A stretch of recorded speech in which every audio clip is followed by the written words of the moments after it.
فاهم ازاي؟ ضيعت وقت كتير قوي يا جماعه الصراحه. لا بس ده مش تضييع كان وقت. 8 سنين كمان، مش توتال 19 سنه. فاضل لي سنتين واطلب الحساب. اتكل على الله. ازيكم؟ انا اسمي روبال. من 10 سنين قريت جملة بتقول لو بتشتغل حاجة بتحبها انت مش هتشتغل يوم في حياتك تاني. في البرنامج ده انا بستضيف ناس بيحبوا شغلهم بجد وبتكلم معاهم عشان اعرف ازاي يخلوا اكل العيش ما يبقاش مر. ايه يا بكري؟ يا روبي عامل ايه؟ الحمد لله. اخبارك ايه؟ 100 100 الحمد مبسوط لله. ان انت جيت. انا مبسوط ان انا قاعد معاك النهارده في الحلقه. بيسموه ايه، فلوج ولا بودكاست؟ عشان في حاجات بقت كتير. فلوج وبودكاست وترافل فلوج. انت مالك السوشيال ميديا، انسى. انا مش مالك السوشيال ميديا ولا جات معايا بالصدفه. بس انا عندي ليك سؤال. عارف انت الفلوج، الحاجات اللي بيحطوا موسيقى تحفيزيه؟ وانا عملت وسويت حاجه أيوة. كده عشان مفيش اي حاجه تحفيزيه في حياتي يعني. مفيش اي نجاح يذكر يعني، محتاج اللي عارف الناس دي. انا فوتت ما اعرفش ايه، مش ايوه عايز أخش. فاهم يعني لا بس انا متاكد ان انت عندك حياه انترستنج جدا. وانا عايز اعرف بقى جدا. طب انت دلوقتي بتمثل صح؟ بمثل. ابتديت الحوار ازاي اصلا؟ بص، هو الحوار بدأ معايا من زمان. عارف اي واحد هو فينا صغير في حتة جواه كده، اللي هو انا في حاجة فنية كده، يمكن ما تبقاش عند كل الناس بس هي كانت عندي. يعني ابتدت ان انا بقعد اقلد صحابي، اقلد يعني مثلا ممكن مثلا اتفرج والله على فيلم في التلفزيون عربي او انجليش، يعني مثلا اشوف الممثل بيعمل الرياكشن ازاي واقعد اقلده قدام المراية، واقلده بكذا طريقة. فبس قلت موضوع قشطه يعني، احلام عصاري يعني، وهيعدي يعني لو هكمل في حياتي أيوة. العاديه يعني. فالموضوع كبر في دماغي. انا دخلت كليه طب، قعدت فيها طب قعدت لا فيها. طبعا مش قرارك. بص هنخش يعني في السياسه شكلنا. يعني بص، عايز اقول حاجه. هو قراري ومش قراري، هو ميكس كده ما بين اسباب كتير يعني. يمكن ما كنتش واعي انف، او ما كنتش انا صاحب قراري قوي. وعلى فكره دي حاجه شخصيه، يمكن كنت كان في اهمال زمان، كان في ما كنتش باخد القرارات الصح، او ما كنتش يمكن بفكر وده غلط مني يعني. ده يعني اهلي ربنا يخليهم يعني، اعتقد ان هم كانوا ممكن يدعموني في اي حاجه ساعتها. بس انا كنت يلا ما كانش في بالي، ولا كنت بفكر في مستقبلي عدل ولا. بس اشمعنى طب؟ ليه مش هندسه مثلا؟ بص، هو القصة انه جدي اسمه بكري وجدي كان دكتور، فاللي هو نكمل بقى الاسطورة يعني. بس الحمد لله ان انا مشيت يعني، كنت ههد كل حاجة عملها يعني. ده يعني هو كان دكتور شاطر زي الجنجة كده هوقعها يعني. كان دكتور شاطر الله يرحمه يعني، وكان اكمل بقى المسيرة يعني، فتشابه اسماء يعني، فنكمل المسيرة. فجيت عند انت سنة سبت طب؟ سبت طب. وانا مع يعني. بص، هو القرار عنتري وقرار يعني. انا في ناس كتيره مثلا بتكلمني مثلا في جامعات او في توكس، اللي هو تحت. وانا دايما بقولها في اي حاجه، او بقولها لاصحابي وبقولها للناس اللي اصغر مني. اختار الحاجه اللي انت بتحبها واعملها. يعني انت لو عايز ترقص باليه، ادرس ده وخليك احسن واحد بيعمل ده. اوكي. دي وجهه نظري الخاصه يعني. مفيش حاجه اسمها صح وغلط. انا بتكلم من وجهه نظري، ممكن تبقى غلط بالنسبه لناس. بس عايز تبقى عالم فضاء، ادرس حاجة. عايز تبقى جيمر بتصمم ألعاب، وده اللي جاي اعتقد، الارتفيشال انتليجنس والكلام ده، ادرس ده. لكن حتة المهندس والدكتور طبعا مطلوبين، لكن ما تعملش ده غير لو انت فعلا بتحبه وحس انك هتبدع فيه. او فدي كانت غلطتي، ان انا ما كنت مقلل من نفسي يعني. كنت ايه يا عم الهبل اللي انت عايز تعمله ده؟ ميديا ايه وتمثيل ايه وفن ايه؟ كنت دايما مقلل من نفسي جدا، وده غلط. فده يمكن بقى قله ثقه في النفس ساعتها، او خوف ان انا اواجه اهلي او اواجه الناس. انه وخلي بالك برضو يعني حته انك تسيب طب دي خطوه جامده قوي. هي خطوه جامده ومش محسوبه، بس يمكن بسميها بقى ستر ربنا. الحمد لله، لطف ربنا.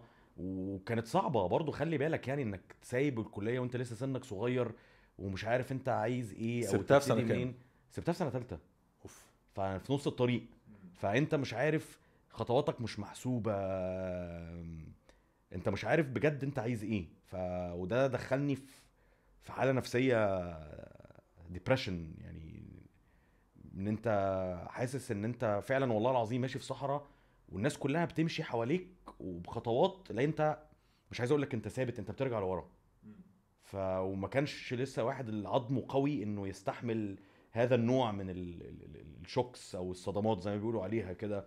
بس هو اللي بقول لك لطف ربنا وستر ربنا خلاني ان انا اكمل دراستي في مجال تاني في بيزنس، وجت معايا ان انا لما بعد ما اتخرجت يعني كملت بيزنس 4 سنين بعد. كملت بيزنس. بص توتالا 11 سنه. واو. والله العظيم يعني واو. يعني اللي يعني اوكي. بيسموها كده ايه حقبه ايرا من الزمن يعني، فاهم ازاي؟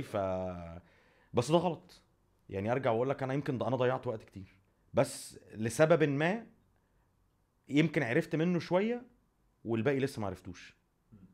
لا كلام مش عميق فاهم. قوي، كلام لا عميق دي أنا كانت حاسس جامده إن قوي أنا دي. هتحطي نايم بقى ورايا. يعني بص، اي حاجه بتحصل في حياتنا لسبب، اوكي؟ في حاجات ممكن تعرف ربنا عمل كده معاك ليه وفي حياتك. ممكن تعرف مثلا انت مثلا حصل معاك موقف وحش، ممكن تعرف ان الموقف ده حصل ليه معاك يا روبي بعد 3 سنين، ممكن تعرفه بعد اسبوع. في حاجات ممكن ما تعرفهاش خالص. فان انا قعدت اقول طب ماشي، انا ربنا اختار لي ان انا يمشيني في طريق ان انا، وكل ده مكتوب يعني، ان انا اسيب الكليه، واكيد لسبب عرفته في الاخر لما لقيت نفسي بعمل الحاجه اللي انا بحبها. وفي برضه سبب ما انا لسه بكتشفه يعني. وممكن يكون حصل وانت ما عرفتوش. ده بقى ده غباء مني. يعني ده غباء مني يعني، او مش تقاعس قصدي برضه يعني. لا عادي، لا بقول لك ده تقاعس مني يعني. ما تخيل يعني، ما هو انا قاعد مستني حضرتك. طيب الاتوبيس عدى. سبت الطب بقى سبت الطب، ودخلت بيزنس وخلصت. اشتغلت كل حاجه لك ان تتخيلها يعني. انا والدي كان عنده مطعم، احد مطاعم الاكلات السوريه المعروفه يعني. كان بيزنس الشاورما زمان بتاعته تحفه. هو انا عارفه بقى هو المطعم الفتة. ده. الموضوع ابتدى ان انا ابتديت ارمي نفسي في الشغل. اشتغلت كاشير، اشتغلت دليفري، اشتغلت بقف اعمل فتات، بقطع شاورما. بص يعني رميت نفسي في كل حاجه وبرضه ما لقيتش نفسي. ما ده هنا البلوت تويست يعني. فاهم ازاي؟ ضيعت وقت كتير قوي يا جماعه بصراحه. لا بس ده مش تضييع وقت. 8 سنين كمان، مش توتال 19 سنه. فاضل لي سنتين واطلب الحساب. اتكل على الله. فالمهم لا ما كانش تضييع وقت، انا بهزر. لا اتعلمت حاجات كتير. اتعلمت ازاي اتعامل مع الناس، والله العظيم. اتعلمت ان انا، وعلى فكره انا عايز اقول لك حاجه، كل شيء حصل من الحاجات اللي انا اتعلمتها، اي حاجه حصلت معايا في كليه طب او اي حاجه حصلت معايا وانا ايام المطعم، خلتني استفيد بيها في حياتي، في الميديا، في ان انا كممثل انت بتشوف جميع انماط الناس. يعني مثلا في المطعم انت كل زبون بقصه، كل واحد داخل يطلب اكل، وكل ترابيزه قاعده بكاركتر، طبعا مع كامل احترامي يعني، بس بتستوحي طريقه كلام معينه، بتستوحي لبس معين، فاهم ازاي؟ فبتخليك تختلط اكتر بالناس وتعرف اكتر عن شخصياتهم يعني. الى ان لقيت اعلان على الانترنت، الكلام ده مثلا كان سنه 2010، على انه في راديو اونلاين عايز مذيعين. قدمت. وانت ما كانش ليك في الموضوع ده خالص. البتنجانه يعني، فاهم ازاي؟ على الله حكايتي. قدمت والله، عملت انترفيو، عملت تيست صوت، تمام، الدنيا مشيت. كان اتعرفت ساعتها على صديقة عمري جيلان علاء، ممثلة نجمة. وابتدينا ان احنا نعمل فيديوز على اليوتيوب. من الفيديوز دي على اليوتيوب اكرم حسني بعت لنا، وانه حد يبعت لك مسج اصلا على اليوتيوب دي يعني كتر خير ان احنا فتحناها يعني الجرس كده فوق يعني. مسج على اليوتيوب دي غريبه يعني، زي مثلا لو حد بعت لك مسج في حمامه يعني زاجله يعني. فنفس الكونت محدش هيشوفها يعني. انت فكرتني دلوقتي افتح المسجز على يوتيوب. والله لعل وعسى. تلاقي مثلا ايلون ماسك مثلا بعت لك حاجه مثلا من سنتين. انت فين؟ ايوه كان سوري يا روبي عايزك. وانا برودواي مثلا، برودواي روير ار يو هير. فالمهم اكرم بعت لنا، قال لنا انا بعمل برنامج جديد. كان ساعتها اسمه وسيم هدهد، كان بيتذاع على دريم تي في. كان في 2011 2012، وانا محتاج ناس تمثل وناس تكتب. رحنا اول ميتنج.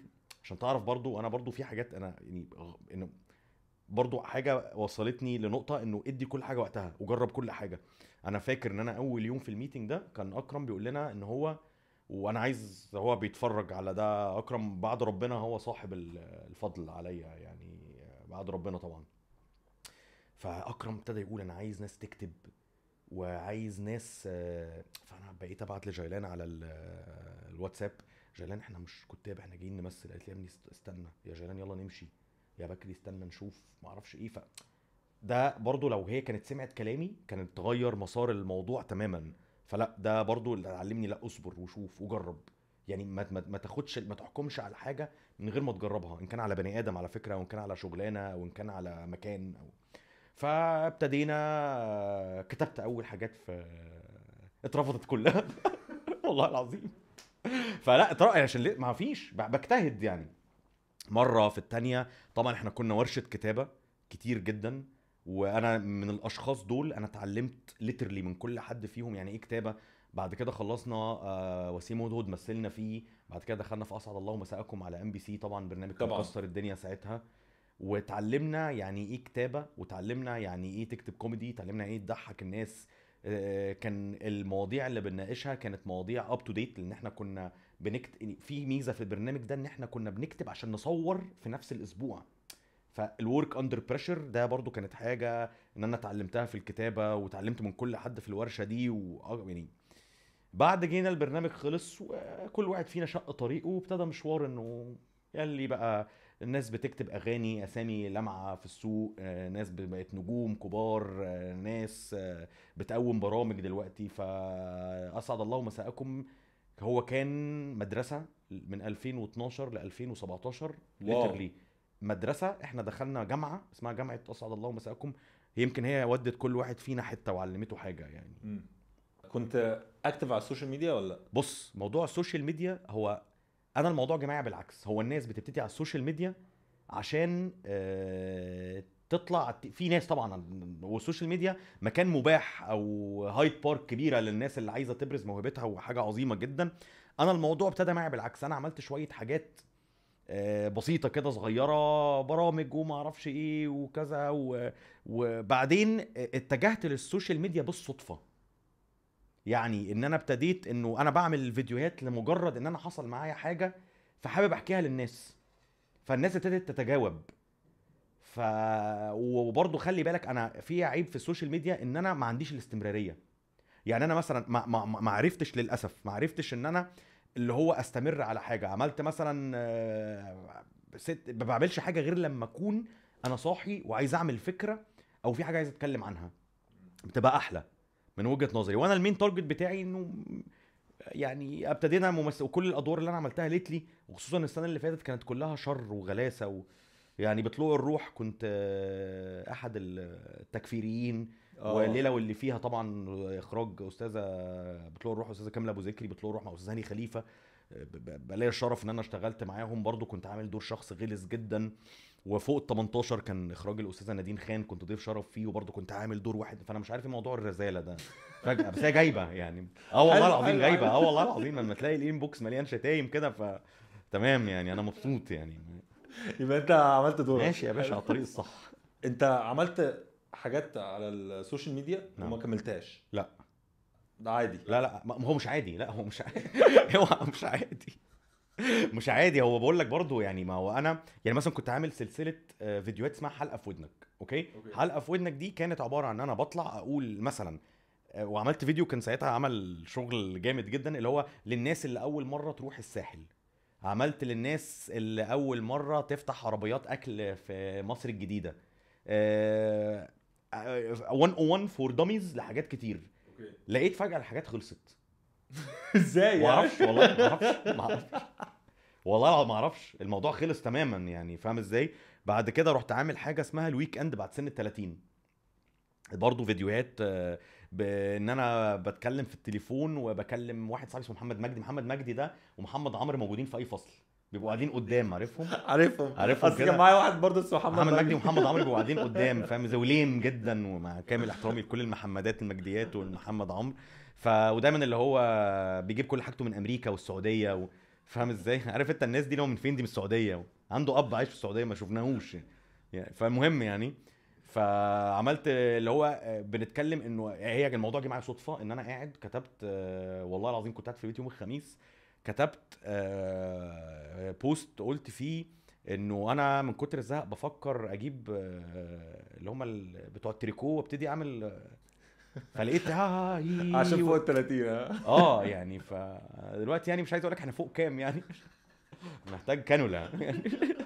فالمهم ايه، فلقيت الموضوع جاب، فرحت قلت طب ما اعمله فيديو ان انا بكلم محمد مجدي وبقول له انت فين يا معلم، احنا رايحين طيبه مول وبعد كده طالعين على تسبس نخربها، وبعد كده نجيب 2 شويبس نفرقعهم، بعد كده هرش بنج واشم واعمل فلقيت الموضوع، فبقيت اعمله كل خميس لحد برضه ما لقيت نفسي بكرر نفسي. كل حاجه خلصت. مش كل حاجه خلصت، لقيت يعني ولحد دلوقتي والله العظيم سبحان الله الناس بتقول لي يا محمد مجدي يا زفت يا محمد عمرو. فبس لما انا في حاجه، لما الاقي الدماغ رايقه او في فكره منوره بعمل ده. طيب انت دلوقتي عايز تعمل ايه بعد كده؟ اكمل في كاريري كممثل. وانا برضو بكتب لحد دلوقتي، بكتب سكتشات، بكتب حاجات. يعني انا كتبت من 3 سنين مثلا ولا 4 سنين، كانت حاجه لنتفليكس اسمها 1000 حلقه وحلقه. اوكي. كانت كامبين لمسلسلات نتفليكس، كانت في رمضان، ان هم كنا بنحكي عن الاعمال اللي موجوده على نتفليكس بس بطريقه شهرزاد وشهريار. فانا ماشي بالتساوي كتابه وكتمثيل يعني. طيب انا دلوقتي لو يعني واحد عايز يمثل، ما اعرفش عنده كام سنه، عايز يمثل، اديله نصيحه كده عشان ما يقعش في الغلطات. لا هو بص، هو انك تقع لا مفيش حاجه اسمها ما يقعش في الغلطات، طول أوكي. عمرك هتفضل تقع في الغلطات والله. بص طول عمرك هتفضل تتعلم، وطول عمرك هتقول لنفسك انا مستحيل يحصل معايا كده، وهيحصل حاجات اصلا بالنسبه لك ايه ده اللي هو جديده، اللي بتفتحها من العلبه كده، اللي هو زي البيبي اللي هو بيتعلم المشي يعني. فلكن انا شايف انه انفست في العلم، انفست في موهبتك، حاول انك تاخد كورسز، حاول انك تقرا. القرايه مهمه والورك شوبس مهمه جدا جدا جدا، واهم حاجه انك تو بليف ان يور سيلف، وتبقى محاط بناس تو بليف ان يو. لانه في ناس كتير جدا هي من غير قصدها يا عيني بتحاول تكسر فيك من غير قصدها، يعني هو مش شرا منهم، بس معلم حاجه زي كده موهبه لازم اول حاجه قبل اي حاجه انت مصدق نفسك وعارف نفسك انا كويس في ايه وضعيف في ايه عشان اقويه. والناس اللي حواليك يبقوا يؤمنوا بالموهبه اللي عندك. الموهبه دي عشان تكبر لازم تجرب، لازم تروح ورك شوبس، لازم تاخد ورك شوبس مختلفه، لازم تقرا مناهج مختلفه، لازم تتفرج على حاجات كتير، ولازم تسعى تعمل اوديشنز، تروح كاستنجز. ما تتنكش على الشغل. تبتدي بحاجات طبعا ضمن اطارات معينه يعني، تبتدي بحاجات صغيره، الحاجات دي في يوم من الايام هتكبر. وطول ما انت مصدق نفسك هتلاقي الموضوع بيكبر منك، والموضوع بيزدهر اكتر واكتر يعني. طيب واحد دلوقتي برضو يعني هنتخيل الشخصيه الافتراضيه دي. اوكي بص خلي بالك برضو، انا عايز اقول لك يا جروبي، انا مش في المكان اللي انصح فيه ناس. يعني انا برضو محتاج نصيحه بس يعني. انت يعني شفت رحلة يعني انا رحله يعني طويله. رحله انا بنصح باللي انا شفته يعني. انا برضو مش في مكان ان انا لسه بدري قوي ان انا اقعد اقول اعمل وما تعملش، لا انا بقول من اللي انا شفته او بس من هو ده اللي احنا عايزينه، بالزبط. ان انت يعني شفت حاجات تماما حد ما يقعش فيها بس بالظبط، مش اكتر. مش بالظبط معاك جدا. دلوقتي واحد برضو عايز يمثل، يعني يبتدي منين؟ البدايه ورك شوبس. طب لو حاجه بقى يعني دلوقتي لو الشخص ده عايز يمثل وبيحاول وبيعمل كل اللي انت بتقوله ده بس مش يعني مش ظابطه معاه قوي. انت متصعبها عليا. انا بحطك في حته. ايوه لا يعني لا ثواني عشان ده سؤال مهم جدا مهم جدا. هو دلوقتي الشخصيه الافتراضيه اللي احنا عندنا دي بيحاول فعلا، بس في نفس الوقت مش جايه معاه قوي، وعنده فرصه ان هو يشتغل في شركه يكون ستيبل. طبعا يعمل كده، يشتغل يعني في الشركه. طبعا يشتغل في الشركه، لانه في الاول بص احلى حاجه لما هوايتك تبقى شغلك، بس الى اشعار اخر.